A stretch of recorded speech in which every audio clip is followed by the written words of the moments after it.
النهارده عندنا مشاريع التخرج، اول دفعه من دفعات قسم الجرافيك من البرامج الخاصه.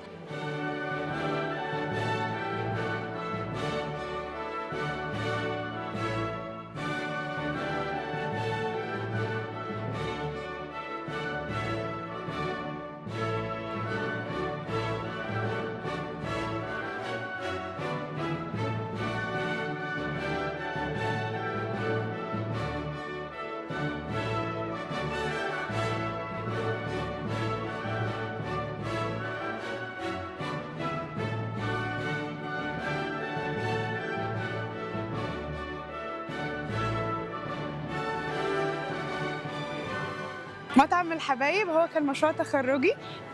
بكل اختصار هو المطعم كان عبارة عن قصر، واتعمل مطعم، صحابه حولوه وبقى مطعم وبيخبوا الأسرار بتاعة الوصفات في الكتاب. وتعالوا بقى نبقى نعرف ايه الأسرار اللي كانت بيخبوها في الوصفات. كنا حابين ان انتوا تيجوا المعرض بتاعنا وتشرفونا، والنهارده بقى كان آخر يوم لينا في كريدت. احلى حاجه في الدنيا كلها الكوره هي اهم حاجه بالنسبه للشباب بجد.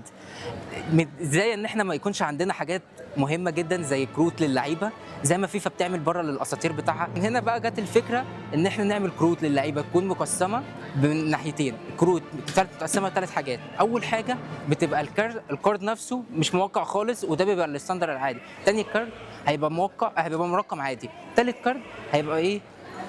مرقم وموقع. هيبقى في القسم الاعلى منه الفي اي بي من الكروت الاساطير ديت. الكروت الاساطير دي هتبقى مرسومه الستريشن، مثلا عندنا ابو تريكه هيكون مرسوم ماشي الستريشن، وبرنامج ارتفايف هتسكان الكارد نفسه، وبعد كده هتظهر بقى لعيبه المهارات بتاعت اللعيب، منها المهارات بتاعته ومنها التعليمات بتاعته واتولد فين واتنشأ. بعد كده هتظهر الكارد نفسه هيتحرك بانيميشن خفيف اللي هو الديزاين اللي على الكارد. ده كان المشروع بتاعي وشكرا ليكم. انا سيلفي عماد وبقدم لكم سلسله جوايا حكايه. هي سلسله قصص مرسومه للاطفال، تخص للاطفال اللي عندهم حاجات معينه زي ADHD والاطفال اللي مش بيقدروا يشوفوا. كل جزء من السلسله بيخدم حاجه معينه. زي ADHD احنا البطل بتاعنا اسمه يحيى عنده سوبر طاقة، لكن هو مش بيقدر يركز خالص، فده اللي بيخليه يحس ان هو غلط او في حاجة هو بيعملها مش مقبولة. فبالتالي انا بقدم له الحل عن طريق بطل القصة. والقصة الثانية اسمها لمست النجوم. هي القصة دي البنوتة مش بتقدر تشوف، بالتالي بتتعلم طريقة برايل، بتتعلم انها تقرا كل حاجة بطريقة برايل، وبتعلم الطريقة دي لاصحابها. حتى النجوم بتقدر تقراها بطريقة برايل.